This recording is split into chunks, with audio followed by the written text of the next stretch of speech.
Située dans la région de Diourbel, la commune de Keur Samba Kane se positionne à la croisée des chemins entre Touba Toul et Baba Garage. Les échanges économiques et culturels sont en effet très denses et permanents. Keur Samba Kane regorge des potentialités socio-économiques énormes. Aujourd'hui, la localité veut tirer le meilleur de cette position pour conforter ses atouts et se forger une solide identité et surtout donner à ses habitants le bonheur de vivre.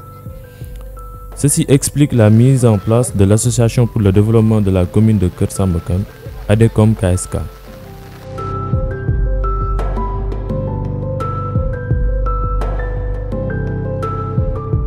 Une visite guidée de l'ADECOM sur le site du domaine agricole communautaire de Keur Samba Kane pour constater l'état d'avancement des travaux.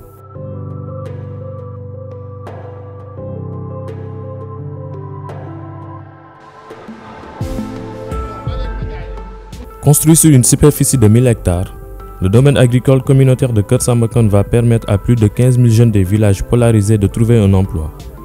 Le DAC de Keur Samba Kane fait partie du lot de 4 DAC de première génération prévus dans le cadre du PRODAC. Il a accusé un grand retard dans sa phase d'exécution.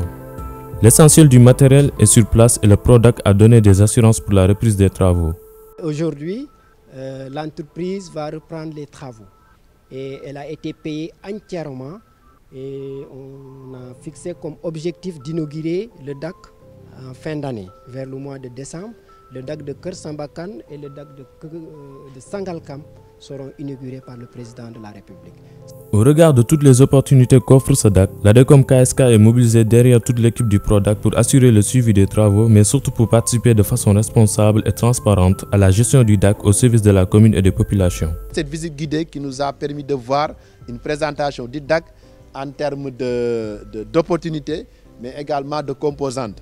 À côté du cœur de DAC, qui regroupe des centres de formation en termes d'incubation, mais également des ateliers pour assurer la formation des jeunes qui seront recrutés, mais également des centres pour le stockage, pour le conditionnement, même une infirmerie. Bref, c'est tout un dispositif donc véritablement qui permettra au moins de recruter ici au niveau du DAC 500 emplois directs, sans compter les autres installations qui vont se faire tout autour et qui permettront de recruter au moins des milliers de jeunes de la localité, de la région, mais également du Sénégal. Donc nous voudrons vraiment, au nom de ADECOM, au nom de toute la population, remercier le président de la République, remercier les ministères de la jeunesse, de l'agriculture, de l'emploi, qui travaillent autour de l'employabilité et de l'insertion des jeunes, remercier PRODAC de nous avoir donné cette opportunité et nous leur disons véritablement donc courage pour accélérer les travaux, comme l'a instruit également le président à tous les services, et ils peuvent compter sur ADECOM pour véritablement relever ce défi. Les fils de Keur Samba Kane, autour d'une association pour apporter leur contribution à l'effort de développement, une initiative saluée par le maire. Ils ont organisé un forum qu'on a fait le lancement hier avec beaucoup d'acteurs et beaucoup d'intellectuels issus de la zone. Cet esprit de participation à l'effort de développement doit être salué. Et sur ce, je remercie beaucoup le président Mame Gor. Je remercie aussi le président de la République du Sénégal, son Excellence Macky Sall, d'avoir pensé à mettre un domaine agricole communautaire dans la zone de Keur Samba Kane dans le cadre de son programme d'emploi à la jeunesse. Cette visite du DAC s'inscrit dans le cadre d'un forum annuel de ADECOM KSK qui est à sa première édition. Femmes, jeunes, notables, acteurs de développement, autorités administratives et partenaires au développement ont tous répondu favorables à l'appel de ADECOM KSK. Par leur participation active au forum, ils ont tous marqué leur engagement à l'effort de développement économique et social de la commune de Keur Samba Kane.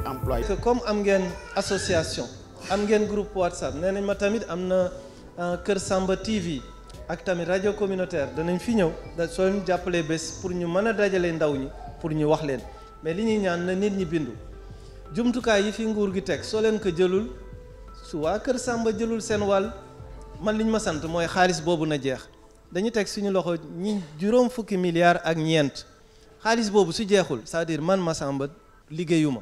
dañ ñoo beral loxo ñun waa Keur Samba Kane parce que projet AMIDA defe naa grâce à monsieur le maire lijjanti nañ ko ba indi ko fi yóbbu ko Sam Gor bi tabaski yi passé rek defe naa ay tonnes de pommes de terre lañ récolté.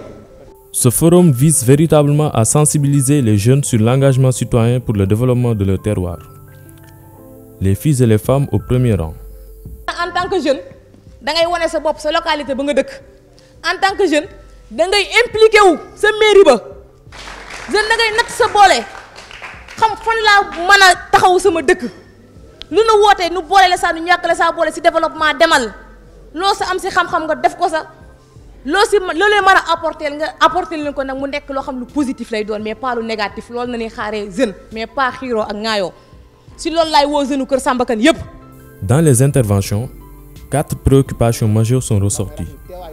Démarrage du domaine agricole communautaire, la construction d'un lycée, la sécurisation du foncier et des études au plan agroécologique et physiologique des sols de la commune de Kër Samba Kane, la construction d'un centre de formation technique et professionnelle et le bitumage de la route Touba Toul Baba Garage. Kon nag suñu amoon lycée Kër Samba Kane yaakaar naa ni de parce que année bu jot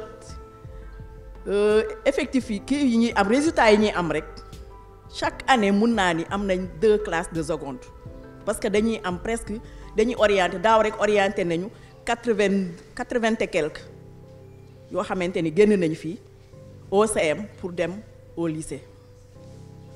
Donc sur les 100 yi ñuy présenté presque dañuy am taux de réussite ay 73 wala 80% par année donc loolu rek déjà xale yi kon ñoo ngi def seen waar léegi nag ñun ñi nga xam ne ñooy seen mag nañ leen jàppale ñu wutal leen lycée nga xamante ni xale bu fiy génnati au moins nga génnaale ak sa bac.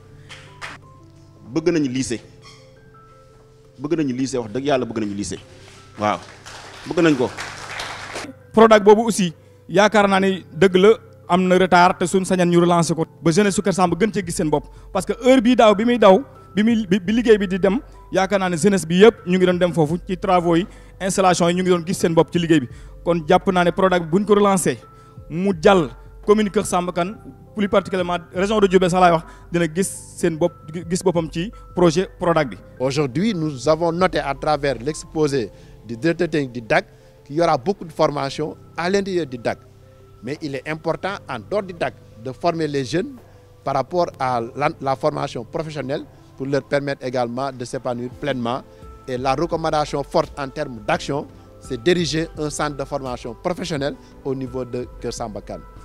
DAC bi mën a dox dëgg-dëgg lépp loo xamante ne nii produire nañ ko fi ñu mën ko jaay wala ay nit ñëw mën ko jënd impérativement maanaam il faut que rek tali Touba Toul Kër Samba Kane Baba Garage ñu goudronné ko parce que loolu dafa nekk loo xamante ne nii lu war a am la dëgg la gaa président waxoon na pour ñu defar ko ñu commencé liggéey bi mu arrêté mais dañuy profité ci occasion ne liggéey boobu nañ ko relancer waat et que balaa 2022 ñu defal ñu goudron Touba Toul Kër Samba Kane Baba Garage.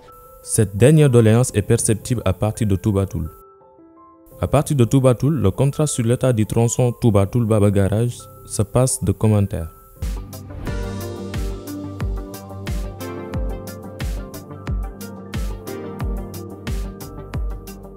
Dans le processus de redynamisation des activités de ADECOM KSK, les jeunes sont au centre du dispositif. La cause de mon déplacement ici, c'est venir participer sur le développement de ma commune, dont j'œuvre tout le temps, même si je suis à l'université, c'est le développement de Kër Samba Kane qui me préoccupe. Pour moi, c'est crucial, c'est primordial. Kër Samba Kane a une valeur ajoutée. Kër Samba Kane a un avantage concurrentiel à faire valoir si on raisonne en termes d'entreprise et en termes de marketing. Il faudrait nécessairement que nous, fils de Kër Samba Kane, de tous bords, qu'on soit cultivateur, qu'on soit pêcheur, qu'on soit ouvrier, qu'on soit cadre, qu'on soit leader communautaire, qu'on soit homme politique, que nous puissions vendre la destination Kër Samba Kane. Le représentant des sages a prodigué des conseils. ni bëgg sa réew ci ngëm yàlla la bokk te yonent bi wax ko hubbul watan minal iman ñun ñii ñuy fekk si ñun waa Kër Samba Kane war nañoo am bët bu ñu xool ndax bu ñu seetee ñi jiite ndaje mi yépp ay liggéeykat lañu te daanaka seen bopp taxul ñu yëngu njariñal gox bi moo tax ñu yëngu te it damay dénkaane toujours ni ndaw yi bu ngeen bëggee mucc seen àddina jag jàng leen yaru. Le président a axé son intervention sur la jeunesse qui a conduit à la mise en place de ADECOM KSK et ses objectifs. taal bi fi nekkoon xaw a gëmm wala xaw a fay moo nekkoon ADECOR wala ñu sos lu bees dañu jéem a def kéem kattan pour dekkal loolu taalaat ko mu tàkk jëpp loolu moo indi ADECOM.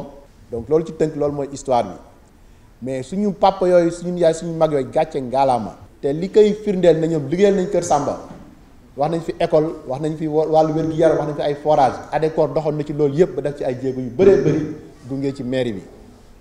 leneen li koy firndeel fa laa jeexale pour wax ci ADECOR ba ñuy demee ba dal ñoom mënatuñ def activité yi ndax amatuñ jot te relève amul koppar yi doon dajale demoon na ba toll ci daanaka 3 millions boobu ba léegi dërëm jógewu ci mi ngi ci poste bu Dakar bind nañ kayit sax pour xaalis boobu ñu jox ko ADECOM te loolu li ñuy wax gestion vertueuse bañ a luubal loolu moo ko waral dërëm manque ci xaalis boobu ñu jébbal ko ADECOM ba ci loolu dama koy rappeler. Ce forum a réuni plusieurs acteurs pendant 2 jours avec l'objectif principal de contribuer à l'opérationnalisation de la vision et des dernières mesures fortes du président de la République, ainsi que des priorités sectorielles en faveur de la citoyenneté, de la formation, de l'emploi et de l'insertion des jeunes de Kër Samba Kane, voire la région de Diourbel et le Bawol.